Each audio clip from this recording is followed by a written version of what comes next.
I ftuari jem është një personalitet interesant e një çmoti mbi 10 vite, ndoshta më shumë se 10 vite. Është ish shëlltar në gjykatën kushtetuese, ish shëlltar e Albin Kurtit, jurist i njohur, ish sportist dhe ish le të themi kështu imbjetuar nga 3 tumore, një personalitet tepër me karakter të fuqishëm. Kam shumë kënaqësinë që kam ftuar Dorin Berishën. Dorin, mirë se vjen. Mirë se gjej Merlin. A harrova ndaj sen për biografisë tonë, kjo ishte një hyrje e shkurtër, një biografi e gjatë. Mjafton kaq. Mjafton kaq. S'po di, kam ja fillu, a na tregon për ata që nuk të njohin, kush është Dorin Berisha, domethënë, emri yt për më një herë në vitin 2020 u bë i famshëm për arsye të ndryshme, për disa sulme kështu në brez, po edhe për shkak se u bëre këshilltar i kryeministrit Kurti në qeverinë Kurti 1. Por para asaj ju keni qenë këshilltar në gjykatë kushtetuese, keni qenë edhe sportist. Cili është Dorin Berisha?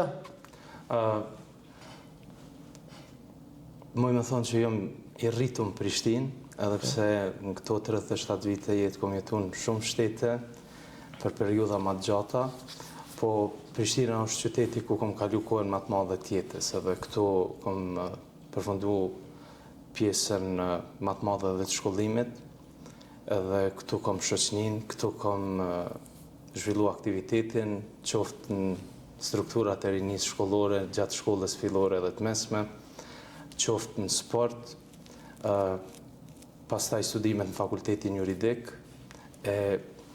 me punë me profesionet ndryshme, edhe për një periudhë shkurt, rreth 18 muaj, edhe në gjykatën kushtetuese këtu në Kosovë.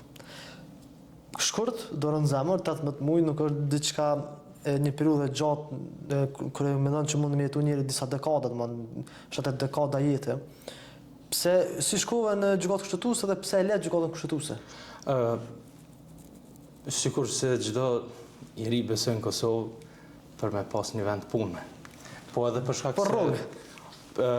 për shkak edhe se profilin e studimeve prej herët jam orientuar në drejtimin kushtetues, pastaj edhe studimet e magistraturës i kom përfunduar në Gjermani në drejtimin kushtetues, dhe në atë periudhë u hap konkursi edhe 2 ditë realisht para mbylljes tij pat qenë afera Pronto 2 dhe u patën përfol disa konkurse edhe kom pason të sfidoj gjykatën kushtetuese po qëndrojnë këto pohime ajo, edhe jom punësu aty për pozicionin që është në moshë shumë të re. 27 vjeçar gjykata kushtetuese realisht është një stacion që duhet me shku me një moshë pak më të rritur.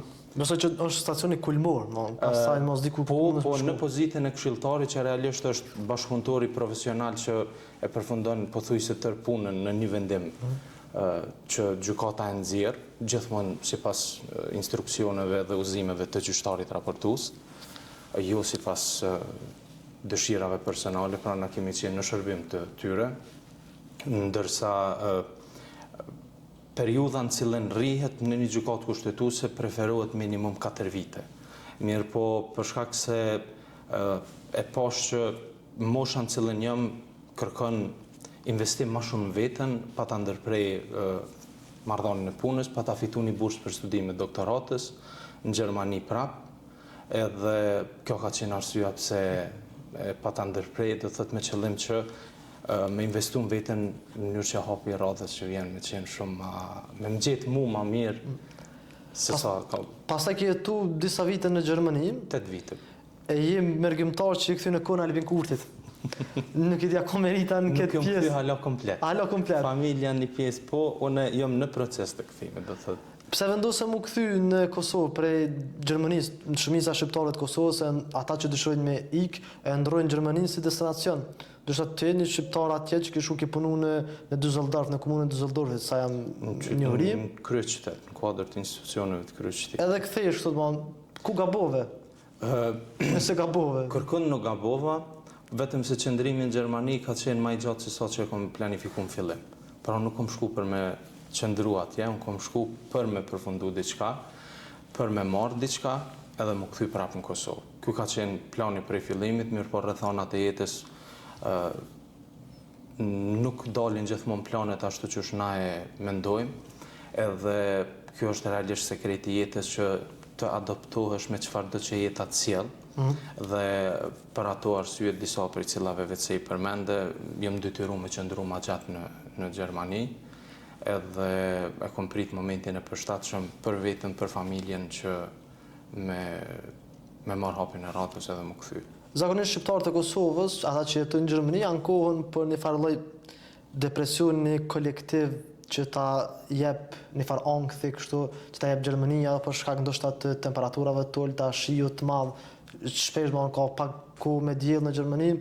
Çe ki pa Gjermaninë edhe në një krahasim me Kosovën, pse ki zgjedh me u rikthy në Kosovë jo me jetu në Gjermani? Për shkak se e kom kuptuar që nuk ka shoqëri ideale.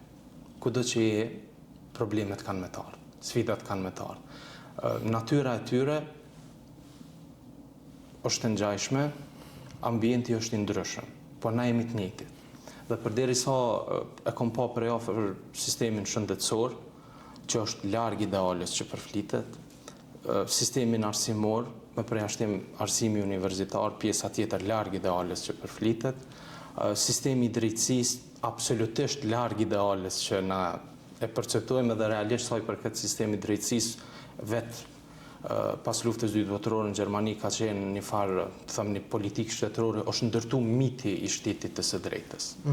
Problemet në sistemin gjyqësor në Gjermani janë shumë më të mëdha se sa që i mendojmë, nuk po du me lindë mulëshuse, me njëherë dikush na e merr dhe thotë që edhe atje po ndodh ka me prit 2 vjetë, 3 vjetë, 7 vjetë në gjykat për një vendim, po atje në rast vonesave, ajo konsiderohet përjashtim, konsiderohet diçka jo e mirë, jo sigurt e në rregull, që nëse nuk përfundon procesi për 20, po për 15 vjetë të mirë.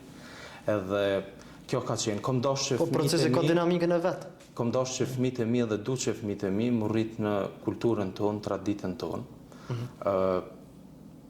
në ambientin ku ata ndihen ata që janë, ku nuk kanë nevojë të ndihen as të huaj, as ndihen ndryshe, as të shtypjen atë karakterin original, autentik brenda vetes me qëllim që të përshtaten me një shoqëri, sepse mundesh me mësu gjuhën, mundesh me qenë fëmijët e mi janë të lindur atje dhe për ta realisht gjuha gjermane është gjuha anëtare, mirë po emrin mbi emrin nuk e ndryshon lehtë. Edhe për këtë arsye për mua ka qenë shumë e rëndësi me ardh aty ku besoj që e kanë mundësinë me zgjedh me qenë vetvetja. Cila ka qenë momenti kur ti ke vendosur që duhet më kthy në Kosovë? A ka pas ndonjë moment kështu çevelues që ke thonë nga tash tutje do të më planifiku kthimin në Kosovë?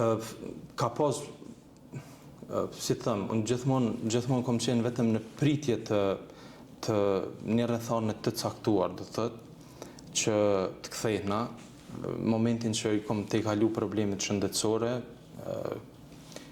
i kom dhënë vetes kohë, në mënyrë që organizmi jo veç trupi, po edhe shpirti edhe mendja me marrë veten, për shkak se pas një periudhe shumë të vështirë me ardhe dhe me u gjujt në një ambient shumë kaotik, për shkak se përmende Gjermaninë, atje çka është një strukturë, një strukturim, një pritje e strukturume e proceseve, fatkeqësisht pastaj edhe jeta kthehet një proces robotik i strukturuar. Në farë burokratizimi i jetës, ku jetohet për të punuar e nuk punohet për të jetuar.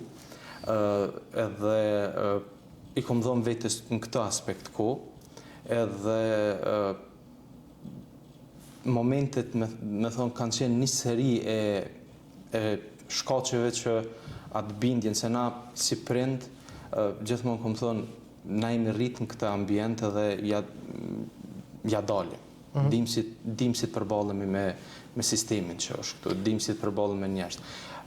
Brenga ime ka qenë fëmijët, po dikur kom thonë, po nëse kthehem në Kosovë me një moshë që edhe ata rriten këtu edhe prej herët e kuptojnë që sa i ashpër është ky ambient, besoj që kushdo që rritet në Kosovë kupton që sa i ashpër është jeta.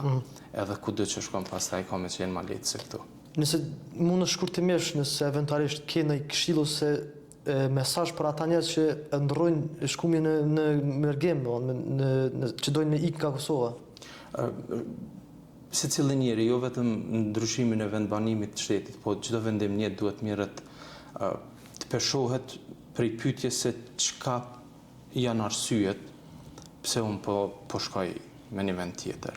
Çka po synoj me marr apo synoj me dhon? A është e mundshme me u arrit ajo që du me arrit edhe në Kosovë? Është një pjesë e madhe lakmoj në sistemin shëndetësor që në pamjet jashtme është më i mirë se në Kosovë. Në sistemin arsimor ku nuk e din që ka mungesë shumë të madhe të stafit arsimor në shkollat fillore e të mesme. A ka për shembull mundësi nëse ti shkon në spital, sot duhet kohë për me marrë të trajtimin? A ka pritet gjatë? Nëse ki sigurim shëndetësor ligjor, shtetëror, që me thonë, që me kuptu të tjerë dhe jo privat, për një incizim ose për një operim 6 muaj, 8 muaj, deri një vit, nuk dallon shumë prej Kosovës. Po atje nuk ka qenë kësaj.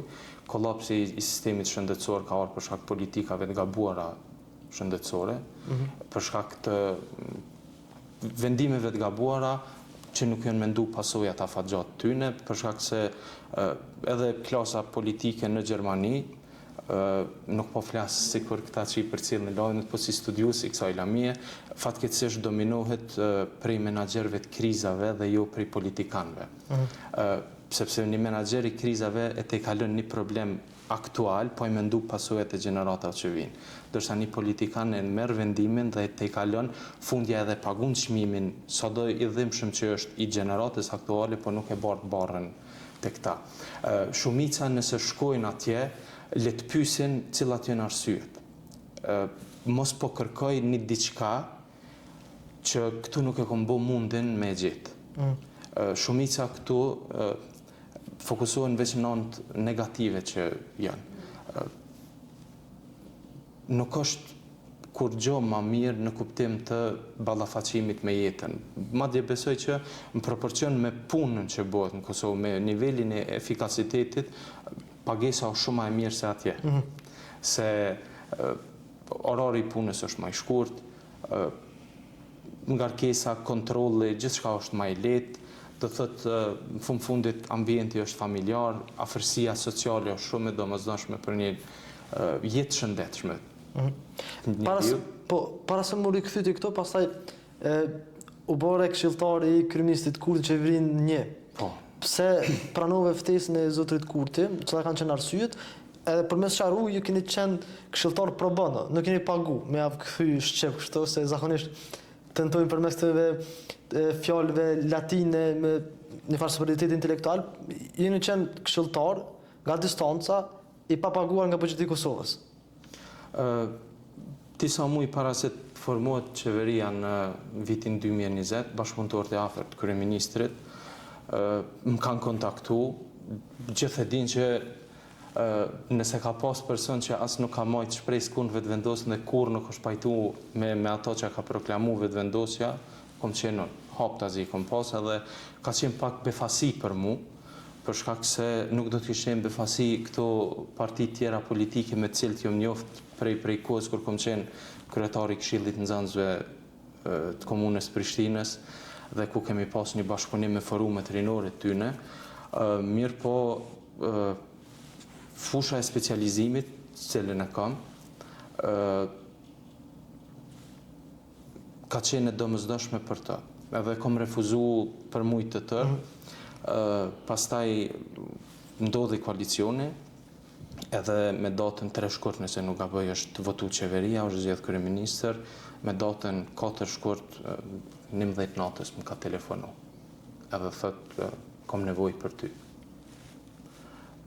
Ka telefonu Kurti, kryeministri Kurti. Edhe thot, kom nevojë për ty. Tërë befasi telefonata? Jo, isha paralajmëru, që do thot,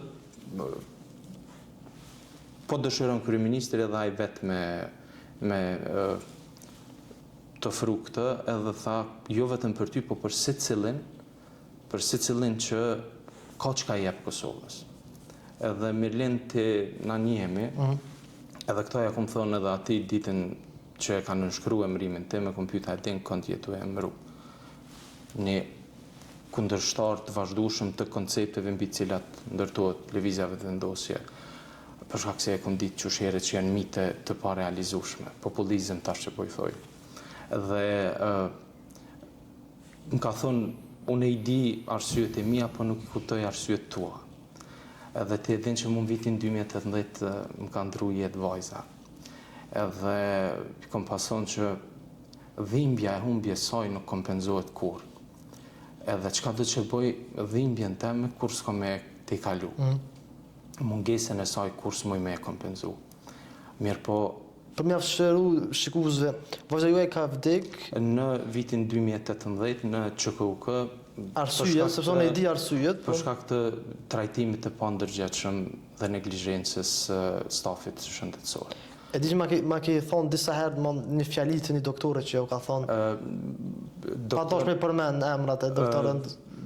Do thëtë... Pa të thonë që ku do më botë kish pas me pështu, po këtu jo. Edhe... Vajza ka vdek në mund... 2 dit pas lindjes. Edhe... I pa ta të regu kryeministri thash që ditën që e kom varos, i më betu që kom me bot qka do që muj, që kur as një prind mës me përjetu dhimtën që e kom përjetuën.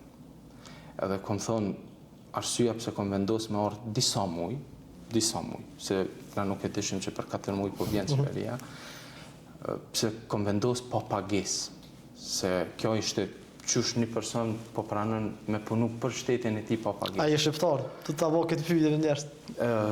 Sidomos në një ambient ku se cili pyetje që kam del mu, edhe i kom thonë sa shkruj në Facebook, ma mirë i shkruj kryeministrit vendit tëmë dhe i thëmë, hajtë për qëtë punë të hajri. Edhe e dyta i kom thënë nëse dënë mi plas gjykatën kushtetuese, se nëse dojnë me pa diturin e tyne, besa i kemi ofru publiku të show të ignorancës tyre pastaj. Mirë po, ky ka qenë motivi, dhe thëtë që thjesht... Do motiv personal edhe profesional. Shumë personal, shumë profesional, një përmbushje të një premtimi që e kom thonë, edhe thjesht prej prizmit tjetër, na gjithmonë jemi anku që politikan të pa korruptuar nuk po ofrojnë mundësin kuadrove të kualifikuar. Mos të më shkollumi jashtë vendit, sepse dim që lloj diploma. Kem pas kryetar me diplomë të Harvardit, i cili nuk ka bën ndonjë gjë të madhe në kryeqytet. Edhe lloji programit studimeve për shtetin zhvillim, a njëhet në shtetin ku kanë diplomuar ajo është tem të një krejt tjetër. Ose në Greqi, që kanë studiu shumica. Mirë po, kemi thonë gjithmonë të tjerët të korruptuar. Ky i pa korruptuar, edhe me të thirr kryeministri i vendit tanë. Është zor me refuzu, apo? Tjenë mu ma, që ka qenë këshilltari Amerikan, ma pa thonë një fjallë, kur e bisedum këtë ditën që jo me mëru, tha të në Amerikë thojnë, kur të thirë presidenti i ki veç 2 përgjigje, yes, apo yes sir. Edhe kjo është, edhe për teja ti mitit patriotizmit, se na patriota me bateria jemi krejt, po na dopsohen shumë shpejt, nuk ka mujt me i thonë jo telefonatës kryeministrit të pas provuar në pushtet, i cili e thëtë kom nevoj për shkak se nuk e njohim funksionimin e shtetit, funksionimin kushtetuese dhe ligjor të tij. Ti u bane dhe mon këshilltar dhe pastaj fillu në raportimet e disa medjave që sipas meje, si gazetar, kanë qenë raportime ju korrekte, minimalisht me thonë, kështu me një gjuhë eufemiste, ka qenë goditje në brez për shkak se të botohen fotografit me gruan tënde, cila është me mbulesë, edhe pastaj akuzohet kryeminist. Edhe djalin fotografi që ka qenë 1 vjeçar. Po, kesh përdorim i 2 fesht. Halo po i mbush 1 vjet faktikisht djalin. Thyrje e privatësisë kështu me radhë, edhe fillon sulmi ndaj kryeministrit se e keni bë këshilltar një njeri me prirje islamiste kështu me radhë. Unë nuk e kuptoj kur, për shkak se në atë kohë i ka pas gati 2 vite e gjysë që jetoj në Gjermani.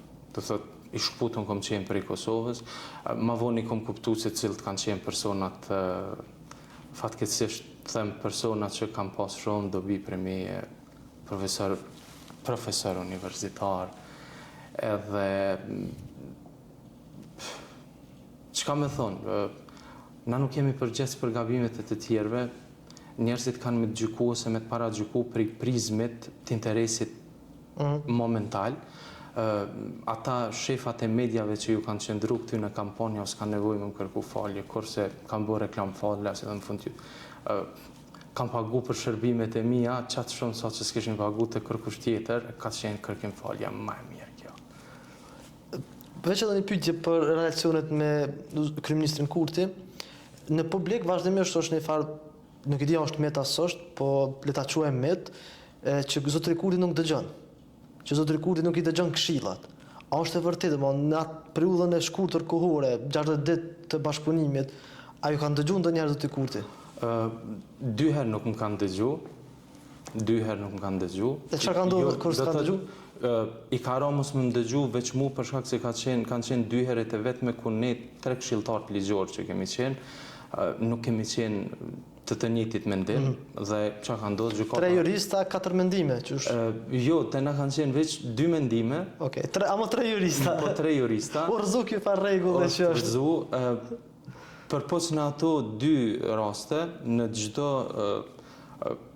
çdo hap duhet me avdhon hakun, kanë qenë jashtëzakonisht të përkushtuar, Tjen Muma dhe Fortuna Sheremeti, cilë gjithashtu kanë qenë këshilltar të jashtëm dhe nuk janë pagu prej buxhetit të Republikës Kosovës, dhe thotë edhe ata kanë qenë pro bono dhe kanë qenë jashtëzakonisht fokusuar, jashtëzakonisht përkushtuar.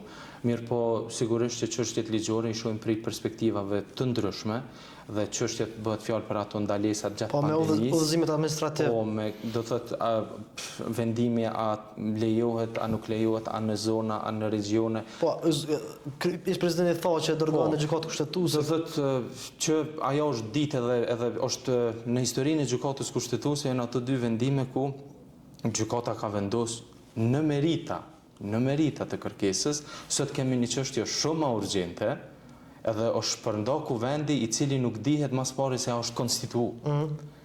Edhe hala gjykata s'ka vendosur në ato 2 raste brenda jave ka vendosur. E çka ndodhet për shembull tash? Në çdo rast tjetër, jo vetëm ta them, në çdo rast tjetër, kryeministri përpos që ka dëgju, përpos që ka pyet, me po në fund ka vendosur pas gjykimit të tij. Në atë kohë, unë e kom vrejt një frym shumë pozitive të bashkëpunimit ti, unë e shon një respekt shumë të madh ti karshit të gjithë bashkëpunëtorëve, po ato që ka unë muj me thonë, ka një konkurencë të njerëzve afër ti, se cili me qenë ma servil, cili me abor rafsh ma përpara. Edhe sot që e mbaj mend, mos përmendi emra, më pa të shkru njëherë në atë grupin që kemi komuniku për çështje profesionale, do thëtë që kemi qenë një grup i madh i personave, ministra, këshilltare, gjithë, njëri prej personave pa dalë pa shkru privat, tha, çka është puna jote, tha, e thu mendimin tënd dhe nuk insiston ma shumë, tha dhe i vetmi, tha, i thu jo çdo herë, thash nuk jam i vetmi, janë edhe ata juristat tjerë, sot që dikur kemi pas ndëgju që për çdo çështje ligjore ish pas ndërtu një farë narracionin mesin e kabinetit, edhe të këshilltarëve, edhe të ministrave, mos i pyetni ata se për gjithçka po na thonë s'kemi të drejtë. Nuk është që ju kemë thënë na, po ligji ju ka thënë se s'kan të drejtë. Edhe jemi mundu me rujt atë vendimarrjen brenda kornizës ligjore, brenda kornizës kushtetuese, edhe besoj që kemi kryer një punë të mirë. Kur u ktheve për diasporës në Kosovë, për Gjermanisë, arrita përcjella në Facebook edhe u morë shumë me një problem shumë specifik, me nënkalimin të shkolla model. Edhe të kom shkru, kom bëhaj gare, a menon që rregullohet ky problem, edhe si mbeti puna e ati nënkalimi që nuk pastrohet. Sipas ankesës tonë, se unë nuk kam fëmijë, nuk i dërgoj përmes atij nënkalimit në shkollë, fatkeqësisht. Duhet me cek. Fatkeqësisht për dyja, edhe që s'kam fëmijë edhe që si dërgoj. Duhet me cek që ajo është nënkalim që nuk është përgjithësia e shkollës. Jo, s'është absolutisht. Shkolla është diçka tjetër, shkolla është absolutisht shumë profesionale. Edhe drejtori është jashtëzakonisht i përkushtuar. Liridoni Maliçi është drejtori për më të mirëve që ka komuna Prishtinës. Tash po e shohim se sa është i përkushtuar për nxënësat, për shkollën, edhe jam shumë i lumtur që i kom dëgju sugjerimet e mësimdhënësve tjerë, shokëve tjerë, mësimdhënës shkolla tjera që ma kanë sugjeru këtë shkollë, edhe përpjekja e tij që sa vite është, po deri në balotazh, U pastroj. është pastru. Në nënkalime u pastroj kënë këtë balotazhet. Prej që ka përfundu balotazhi, ai nënkalim është kthy prapë në, mos i thon WC, po nevojtore që shithojmë na katonart, në cilën njerëzit i kryjnë nevojat fiziologjike dhe i gjujnë beturinat, edhe fatkeqësia është do thotë që njerëzit presin që pushteti, bartësi i pushtetit vetvetiu me i përmbush detyrimet, pa qenë mjaftueshëm të zëshëm, nuk rregullohet. Nëse Komuna e Prishtinës mendon që së bashku me disa prind që kemi fillu tash për këtë temë me organizu, e kemi harru këtë çështje, jo, po jemi thjesht e prit momentin që zgjidhja tjetë e përhershme, për shkak se nuk kemi nevojë më rreziku as në as fëmia jon, kur ai nënkalim është ndërtu Për mi shërbim komunitetet, po. Edhe lidhja me... I bëjmë thirrje Komunës Prishtinës me mirëmbajt me këtë rast atë nënkalim. Edhe ndriçimin me rregullu për post mbeturinave dhe nevoja fiziologjike se i kanë dëmtuar me qëllim edhe ato. E përmenëm fillim edhe unë, po edhe ti punën e shëndetit tonë, para se me shku të përballja jote me tumorin trefisht, të është rikëthy 3 herë, e ki njësë edhe një nuk e di jam i thonë kampanja qka, për punën e diabetit. Kësha pas shef mas qaru qëta edhe shkuze me qka i ka dënë me që të njësë? Unë i kom kërku ministrit vitia një takim, jom koordinu me disa prej prindve që kanë fëmi me diabet tip 1 dhe me disa pacient tjerë. Mirëlind është një problem që kur njerëzit nuk e dinë se si rregullohet një çështje e caktuar në një shtet ku ekziston një strukturë, mendojnë që është diçka shumë e vështirë, që është e paarritshme dhe ka dashur Zoti në këtë periudhë, sa kam qenë në Gjermani, prej afër e kom pasur se si rregullohet çështja e pacientëve të cilët kanë diabetin. Dhe qëllimi është që për shkak se edhe nuk dihet se sa i dëmshëm, nuk e dim në Kosovë se sa i dëmshëm, sa pasoja ka diabeti.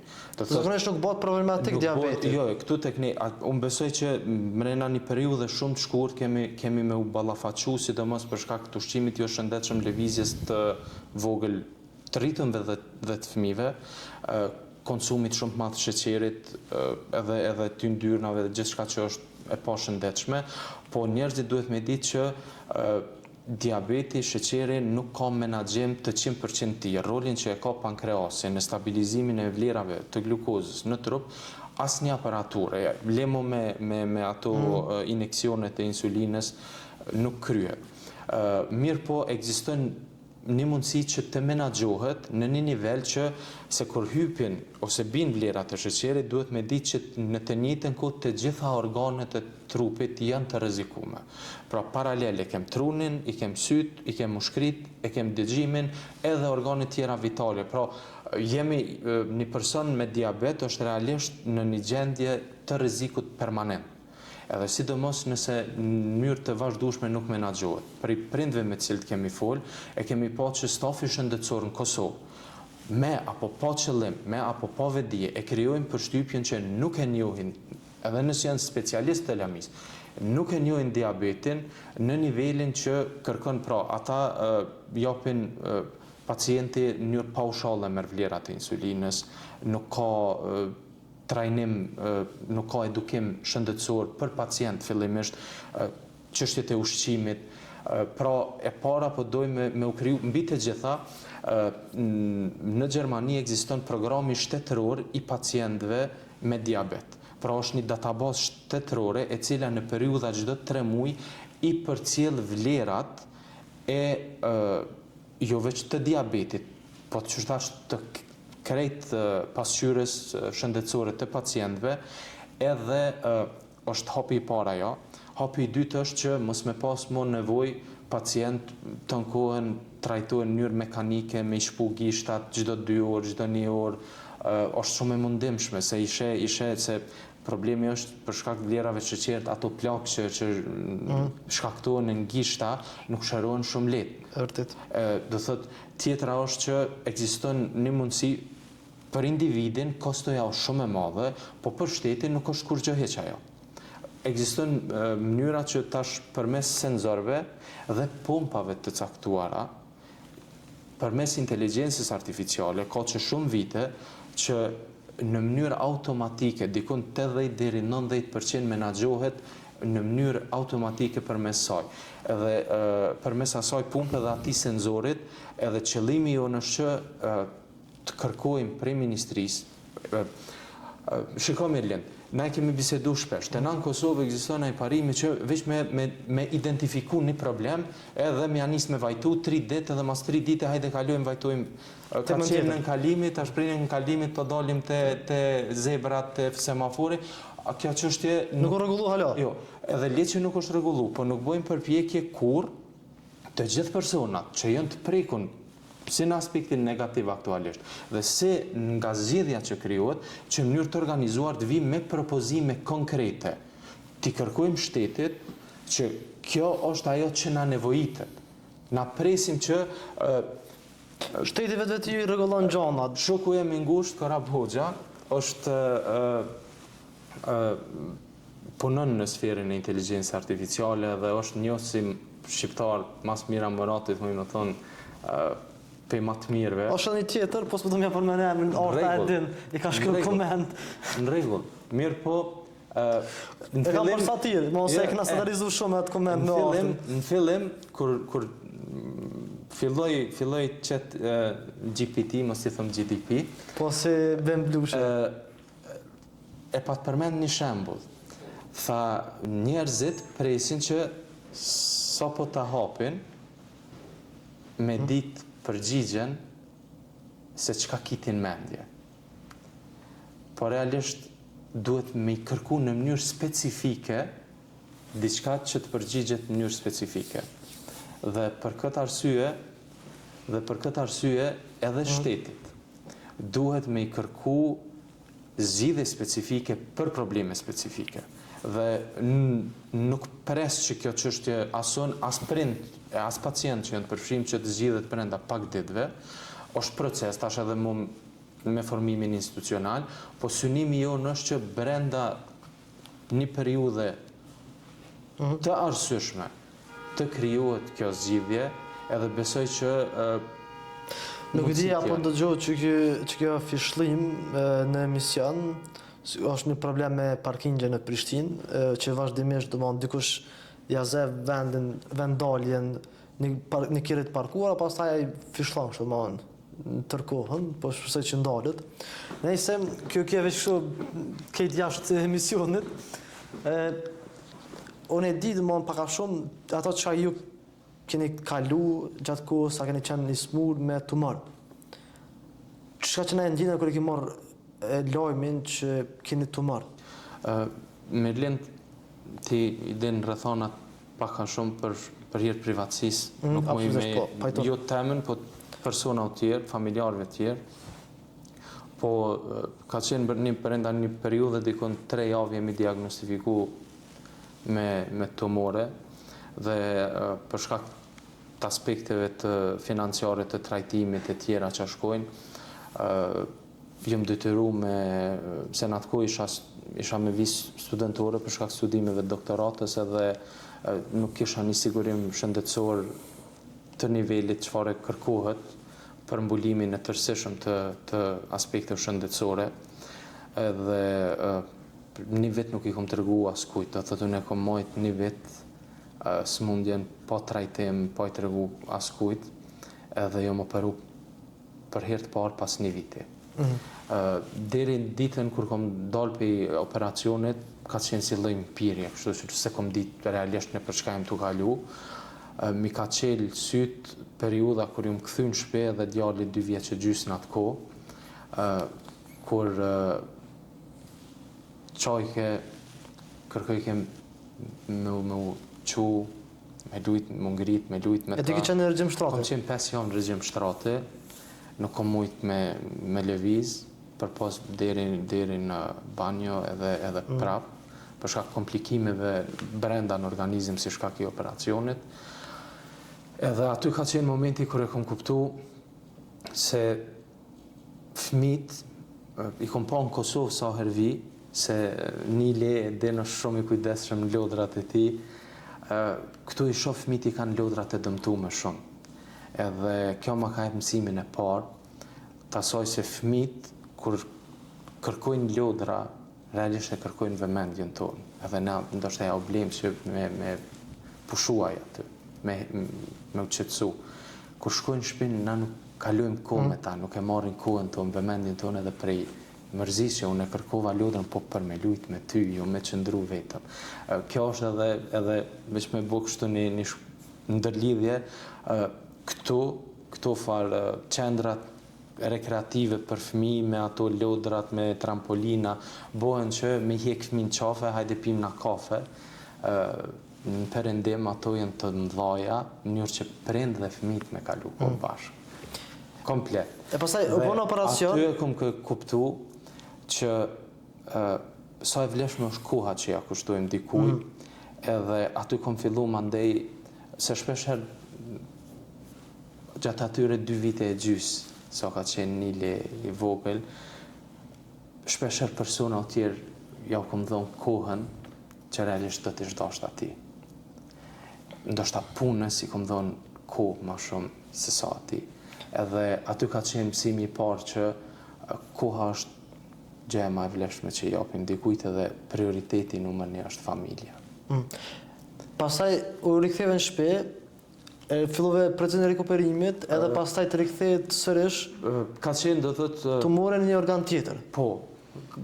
Në ata 6 muaj ndërmjet vdes baba, që ka qenë gjithashtu një goditje shumë e madhe për mu.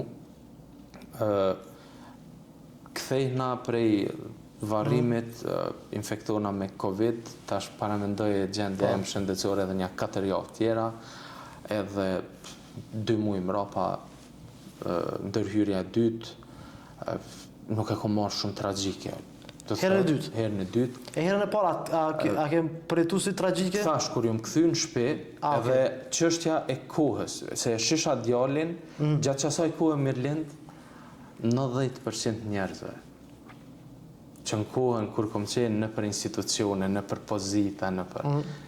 Nuk janë nalë të më shkruhe, të më thire. Momentin që kanë kuptu që kom probleme shëndetësore, 90% aty në njerëzve kur mo nuk më kanë shkru. Kur mo. Jo veç atër, asë, kur mo. Edhe kanë qenë shpesher njerëz që kohën që unë është dasht me ja kushtu bashkëshortës e fëmive, unë ja kushtu atyne. Edhe kjo më ka bo me vujt shumë. Jo fakti, unë jam pak besimtar, nuk jam shumë besimtar. Me vdek kemi. Nuk jam i lidhën pa zgjedhshëm. E dim që herën e dytë ka qenë në sëri të tronditjeve, them, tjetës. Të goditjeve tjetës. Halo pa u që mirë me u përplas prap. Herën e tretë... Tash prap herën e tretë në një organ tjetër? Tjetër. Dhe herën e tretë, aty edhe kom fillu është, thëmë, periudha e vetë reflektimit ma të thellë. Edhe prej aty kom fillu me marrë vendime, me ndryshu shumë çka në jetë. Shqetësimin e vetëm e kom pas çka nëse u ndroj jetë, ku po mbetet djali. E pas qës pas na njoft shumë njerëz, po mi që dasha mirë shumë pak. Edhe brenga ishte në çfarë bote e leo unë fëmin, kush e edukon, kush e rejnë afer, se e pash që njerëzit janë afer, jo për Qëllë ti ke logarit? Jo, qëllë ti i kom logarit, po njerëzit që i kom dhënë gjithë shka për jetës. Dhe thash jam pak besimtar, jo shumë. Dhe në atë periudhë jam ndalë dhe kom mendu edhe më shkujtu historia e profetit Muhamedit a.s. Edhe ati i vdes baba pa lind, edhe i vdes nana mosh shumë të vogël. Edhe kom thonë pejgamber më dërguar Zotit mos ka, po ai Zot është hala, edhe nëse ato është kujdesat shumë, sa që është figura me ndikimin më të madh në historinë e njerëzimit, është ai Zot që ka më kujdes edhe është ai Zot që ka më kujdes edhe për mua.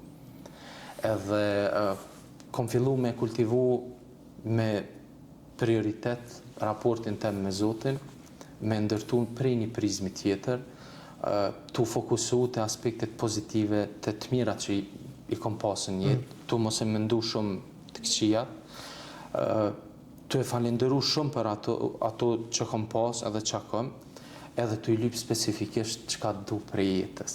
Jo më me jetu veç në po shumë specifike, edhe falenderimi për të mirat që i kom pas, më ka dhënë. Njerëzit sot me thojnë du me qeni lumtur, gabimi maj madh.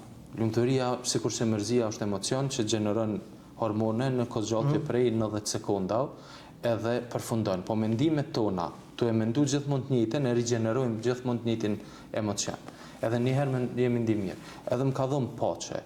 Edhe një prej bisedave me bashkëshortën, i kom pas thonë, me vdek si me vdek, po bilet des faqe barë, mos des kur të canë si konë, mos des bilet që tashte edhe... Se po durim për se jemi ka fundi, ka vdek vajza në musht, me njem pas i ka lindë, i imbituar i 3 tumoreve, që atë bënë më qunë me ngjez i lumëtën, shumë shkurt, sepse jena në fund. Nuk qona i lumëtën, Mirlen. Se që atë bënë me punu edhe një ditë, ma shumë. Një njeri që ka kalu ato që kom kalu, unë nuk synon me qeni i lumëtën, edhe nuk mundet me qeni i lumëtën. Do më mjafton që i gjallë? Një më pache.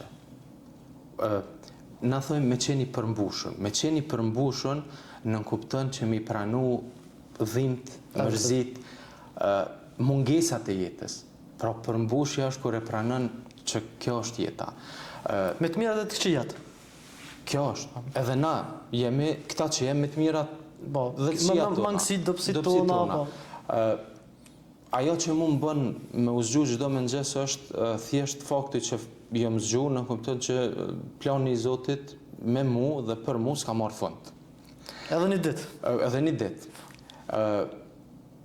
Çdo mëngjes dhe mbrëmje e falenderoj Zotin që më ka jep mundësinë edhe një ditë me njerëzit më të dashur në jetën time me kalu. Dhe motivi është që buzëqeshja e fëmijëve të mi, e bashkëshortës, kur më shohin, qetësia që e marrin, kur më shohin, ky është motivi. Për shkak se e kom kuptu që kjo jetë nuk është me jetu për veten, po për gjeneratat. Në konceptin hebraik të edukimit individual, familjar dhe shoqëror, ekziston një koncept, ky koncepti që i ka shpëtu hebrejt prej shfarosjes. Ata jetojnë edhe si prind, po edhe si profesionist, me lënë një pasardhës më të mirë se vetëm. Nuk jetojnë për vete. Dërim e këshmi përfundu që të me qëtë mesazh të madh. Kjo është një kulturë që ka dhanë shumë për njerëzimin. Kjo është motivi i jetës tani. Që fëmijët e mi me qenë më të mirë se sa kemi qenë na. Dërim faleminderit shumë që ishe pjesë. Ishte kënaqësi me bisedu me ty. Faleminderit shumë për ftesën. Ato gjona që kena bisedu në kafe, erdhë dita mi qitë në kamerë. Faleminderit shumë. Faleminderit shumë. Edhe këtë juve që na keni ngu deri tash, shumë faleminderit edhe shihimin në intervistën tjera.